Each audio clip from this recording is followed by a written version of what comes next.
ॐ सोमनाथाय नमः। ॐ मल्लिकार्जुनाय नमः। ॐ महाकालेश्वराय नमः। ॐ ओंकारेश्वराय नमः। ॐ वैद्यनाथाय नमः। ॐ भीमशंकराय नमः। ॐ रामेश्वराय नमः। ॐ नागेश्वराय नमः। ॐ विश्वेश्वराय नमः। ॐ त्र्यंबकेश्वराय नमः।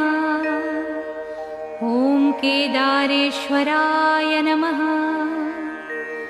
ॐ भुस्मेश्वराय नमः।